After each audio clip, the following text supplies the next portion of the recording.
sa tuluyang pagpirma ni Pangulong Marcos sa 6.23 trillion pesos na 2025 national budget. Ito po yung isa sa pinakaabangan po natin balita bago humatapos ang 2024. May mga dagdag na development po dito si Bomboana Lee Soberano dahil yun pong 190 billion pesos daw na pondo. Kabilang po ito sa mga binito. Pero tinitiyak pa rin na yung kapakanan ng mga Pilipino ang prioridad doon po sa 2025 budget. Mula sa Malacanang, nariyan si Bomboana Lee Soberano. Ganap na ngang batas ang 2025 national budget na nagkakahalaga ng 6.236 trillion pesos. Ito ay matapos tagdaan ng Pangulo ang General Appropriations Act o GAA kaninang umaga sa isang seremonya dito sa Palasyo ng Malacanang. Ang orihinal na 2025 national budget ay nasa 6.352 trillion. Binigyang diin ng Pangulo na maximum prudence ang ginamit sa paglagda sa General Appropriations Act. Sinabi pa ng Presidente, direkta siyang nagbito ng probisyon na hindi tumutugma sa pangangailangan ng mga tao. Ipinagpapatuloy din ang pagpapatupad ng mga kondisyon sa ilang mga items upang matiyak na ang pampublikong pondo ay ginagamit sa otorisadong layunin. Binigyang diin na Pangulong Marcos ang nilagdaang budget ay refleksyon ng kolektibong pangako para sa economic gains ng bansa. Ang pambansang pondo ay dinisenyo para tugunan ang kasalukuyang pangangailangan. Pakinggan natin ang naging pahayag ni Pangulong Ferdinand Marcos Jr. Budget in their usual timely manner and to adhere to the administration's proposed budget as closely as possible. With the passing of the fiscal year 2025 General Appropriations Act, the responsibility of ensuring that every centavo is spent wisely, transparently, and purposefully begins. Cognizant that our resources are finite and our people's needs are plenty, we need to carefully curate the particulars of the budget. So much so that even grand ambitions and great plans must be tempered. We must exercise maximum prudence, otherwise we run the risk of increasing our deficit and debt and derailing our development agenda for our country. Samantala, ayon naman sa Executive Secretary Lucas Bersamin, wala sa bokabularyo ng Pangulo na magkaroon ng reenacted budget dahil malaki ang impact o epekto nito sa ating ekonomiya. Nasa kabuuang 194 billion halaga ng pondo ang binito ng Pangulo. Batay sa batas, ang education sector dapat ang may mataas na pondo. Batay naman sa ginawang pagbusisi ng Pangulo, nasa ngayon umabot na sa 1.053 trillion pesos ang pondo ng education sector para sa taong 2025.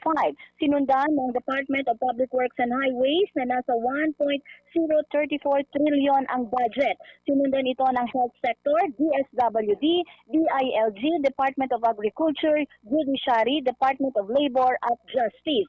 Ayon naman kay Department of Budget Management Secretary Amena Pangandaman, nasa 26 billion pesos na pondo ang nabawasan sa Department of Public Works and Highways, habang nasa 168 billion naman ang nabawasan sa unprogrammed funds. Nananatiling zero ang budget ng PhilHealth, habang ang AKAP funds ay nananatili, subalit may mga kondisyon.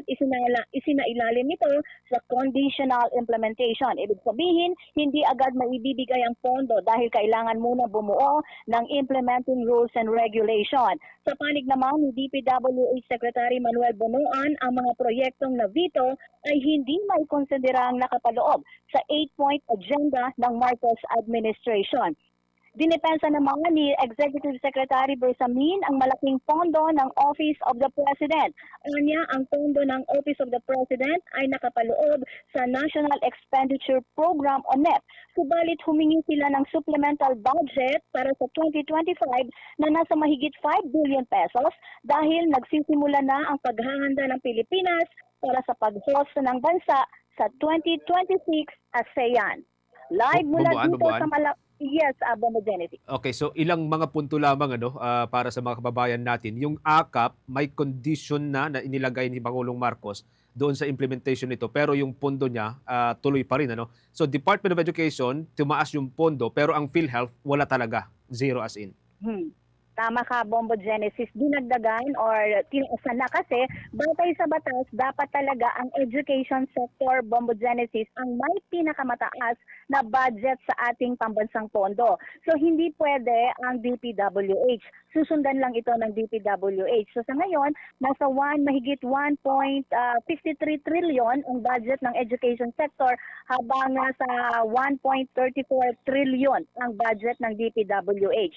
So malaking nabawas sa pondo ng Department of Public Works and Highways. So ngayon, dito naman sa programang AKAP, may pondo siya, no? May pondo siya pero conditional ang requirements. May conditional na implementation dahil kailangan magkaroon ng implementing rules and regulations mula sa tatlong ahensya na. Hindi na magmumula sa DSWD pero may kasama na ang DSWD sa paglagay o sa pagbuo ng mga implementing rules and regulations. Kasama niya ang Department of Labor at maging ang NEDA.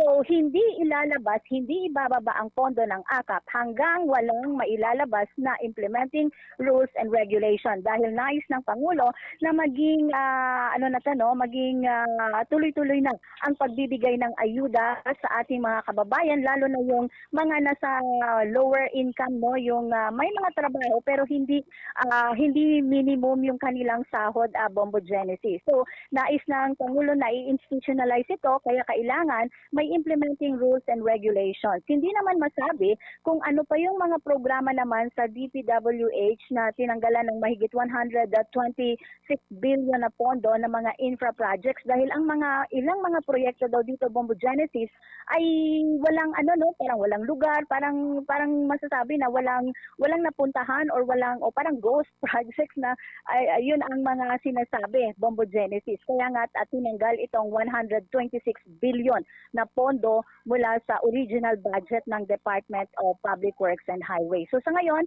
wala naman ang PhilHealth na nanatiling zero budget pa rin dahil nakapaloob na ito sa enrolled bills. Sa sandaling may sasubmit na ito sa enrolled bills, hindi na pwedeng madagdagan o mabawasan ang pondo pag na-desisyon na ito, Bombo Genesis. So sa ngayon, zero budget ang PhilHealth. So live mula dito sa Malacanang, Bombo Annalie Montaño Soberano nag-uulat para sa number 1 and most trusted radio network in the country, Bombo Radio Philippines, Basta Radio, Bombo!